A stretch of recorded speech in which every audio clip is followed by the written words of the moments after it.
What's up guys, welcome to Found Flicks. This time on Ending Explained, we'll be looking at Rings, the long-delayed third film in the US version of the Ring franchise. Also, for those curious, there is no mention of Rachel or Aiden at all in the movie. And it seems to more or less ignore the events of The Ring 2, retconning some of the backstory introduced in that film. Alright, so the ending to Rings is more of a twist than anything else, but can still be quite confusing. So I'll be looking at the ending and some story details along the way to make sure you get all the info you need to get the full story of what's going on. So let's get started with a quick refresher of the general rules of the series and a look back at the main villain, our girl Samara, because even I got confused about all of what happened before the movie. I mean, Rings 2 came out 12 years ago. There's a lot to keep straight. So anyway, Samara was born to Evelyn back in 1970. Since birth, Samara had a sinister nature to her, and Evelyn believed the child told her to drown the baby to get the demon out of her. Evelyn was discovered trying to drown the baby, and Evelyn was taken to a mental facility. Samara was put up for adoption, winding up with the foster family, the Morgans.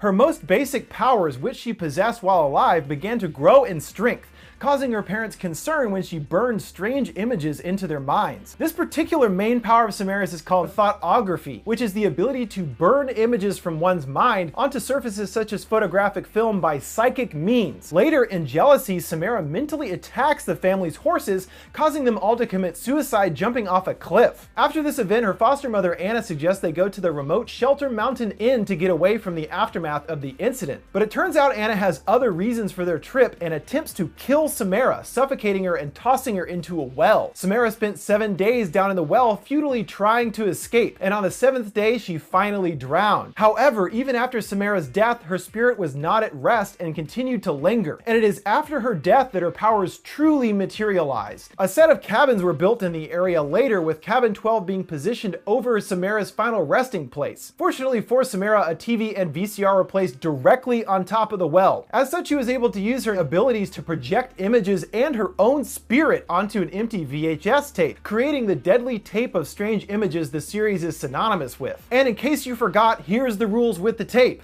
First, someone watches the tape. After watching, you receive a call where you are told 7 days. And on the exact moment 7 days are over, Samara comes out of her world through the TV and kills you. The only way to survive is to copy the tape you watched and get someone else to watch it. Someone else watching that copy transfers the curse over to the new watcher, and the original watcher is now free. These new watchers are called tails, and this is no doubt what helps spread the tape so quickly. More copies are made as more victims try to save themselves, spreading the curse even further. Over time, Samara and her curse evolve and grow stronger, and this is what brings us to Rings. Quite a bit has changed technology-wise since The Ring 2, since no one uses VHS anymore, and Samara had to get with the times. See, unlike in the old days where you had to copy VHS tapes, now you just drag and drop on a computer to copy.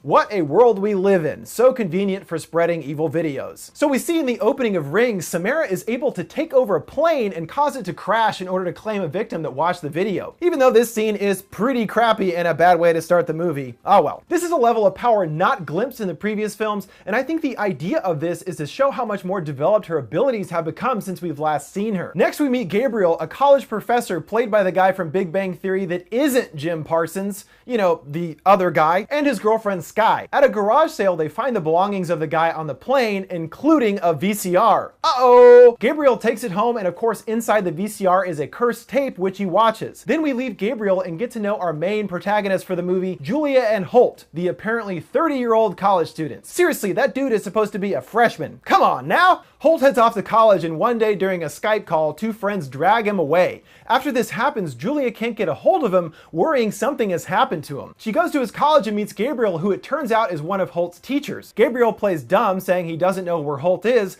but Julia doesn't buy it. She tracks Gabriel, and here we discover Gabriel's true intentions. He is using Samara and the tape in an experiment to his own means. He sees the concept of Samara as being able to prove the existence of a soul and the idea of life after death. This idea is pretty interesting and one that isn't really explored much at all. It is explored a bit more in the Rings 2 short film prequel, also called Rings, and it was actually really cool. The short film is way better than The Ring Part 2. So the Samara Club also have an elaborate system set up to find tails to save those involved in the experiment. And luckily for Skye, whose time is running out, she has a perfect tale with Julia. She tries to get Julia to watch the video, but Samara gets to her first. Skye's death freaks out the Samara Club and shows how deadly to Julia this whole thing really is. So she's worried as Holt doesn't have a tail at this point, and concerned for his safety, Julia ends up copying and watching the video herself. And this time when she gets the 7 days call, Julia finds herself marked with a strange symbol on her hand. It seems the speed of the curse is ramped up for Julia in particular. Confused by this development, Holt, Gabriel, and Julia scrub through the video Julia watched and find there's an additional shot not seen in the original video. They analyze it further and realize that within this glitch, there is actually more video buried within. Yes, a video within the video. I know this sounds kind of silly, but keep in mind this is a magical cursed video. It can do whatever it wants. Plus, this is just another indicator of Samara's evolving abilities. She is now able to manipulate the video itself to create new images and give Julia a whole new set of visual clues to investigate. So it would appear Samara is guiding Julia on her journey and is giving her new clues to solve the mystery to help set Samara free by burning her body and ending the curse once and for all. They head back to Samara's hometown, and now Julia is seeing in real life things from the new video, like a mysterious pregnant woman, Samara's unmarked empty grave, and the bottom of a church bell. But what does it all mean? It essentially is revealing the past of Samara's mother Evelyn and the true history of Samara's birth. And this in particular is all a retcon of what we learned in The Ring Part 2. After finding Samara's empty grave, we meet Burke, a blind man who leads Julia and Holt on a wild goose chase for Samara's remains. This, it turns out, is because he is Samara's father and didn't want Julia and Holt to find what they were looking for. It is later revealed that Burke used to be a priest in town and that he got Evelyn pregnant. Perhaps to save face for the church, Burke locked Evelyn in a room hidden underneath the church bell where she stayed prisoner for 8.5 months. This aspect of Samara's history adds another layer as to why she is inherently evil. Her entire life, even before birth, came from a place of pain and darkness. It's no wonder that she turned out the way she did. And around this time, Gabriel figures out what the brand on Julia's hand is and calls Holt to let him know. But when he leaves a message, he doesn't actually say what it means, just that it's in Braille. Don't you hate when people leave messages like that? It's like, hey dude, call me back, it's really important. Well then tell me what's so important in the message, go! Anyway, Gabriel heads out to help Julia and Holt, but he doesn't make it, ending up in a car crash and dying. So the Braille continues to be a mystery for now. And it's Burke himself that has Samara's bones buried in the walls of his house. Julia discovers the bones and is attacked by Burke. We find out that Samara had been reaching out to several others like Julia over time, and that Julia is apparently the 12th person brought to find the body and save Samara. It's implied that all these other people are dead, and we don't know if Rachel is included in that number, but it's possible that she was killed after rejecting Samara, who wanted Rachel to be her mom in Part 2. Not your fucking mommy. But Rachel also never found Burke or the new video or anything, so she's probably still out there somewhere. After Julia and Burke fight for a bit, Samara arrives, probably because this is Julia's 7th day. But she doesn't go after Julia, she goes after Burke. He had purposely blinded himself so that he couldn't be attacked by Samara. I think the idea behind this is that what actually kills Samara's victims is seeing her face, as she doesn't stab them, you know? They just die and their faces look all weird. But it's too bad for Burke because Samara fixes his vision and kills him. The bones are finally burned, and it seems like Samara is finally free after years of anguish.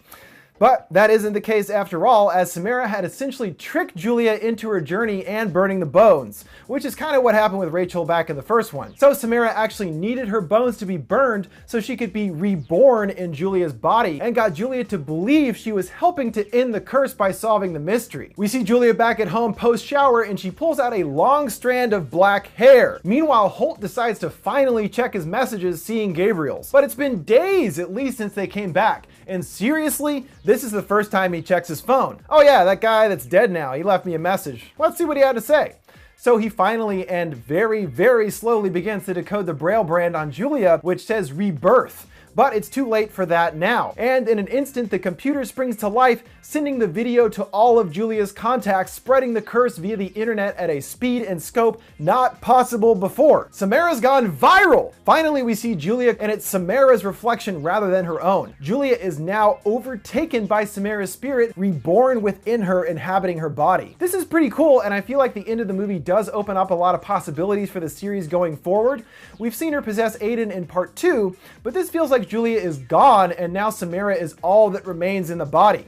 Sucks for you, dude. Shows what you get for trying to help people. The rebirth angle is also a big part of Samara's intentions in the original book series, and it was smart of them to finally utilize that here. And I do like that they made Samara just plain evil. She doesn't want to be saved, she just wants to spread the curse and claim more victims. And now that the video is spread onto the internet, there's going to be a heck of a lot more victims. Good for you, Samara. Way to adapt to modern times. Alright, so that's a brief history of Samara, the important story details, and the ending explained for Rings. After 12 years of waiting, it felt like a pretty standard soft reboot, but at least it did introduce some new ideas to the franchise. What did you guys think of the movie? Was it worth it after all the time you've been waiting? And are you excited by the potential new direction for the franchise? And are there any other movie or TV endings you want me to explain? Let me know down in the comments below. Thanks for watching Found Flicks. See you next time.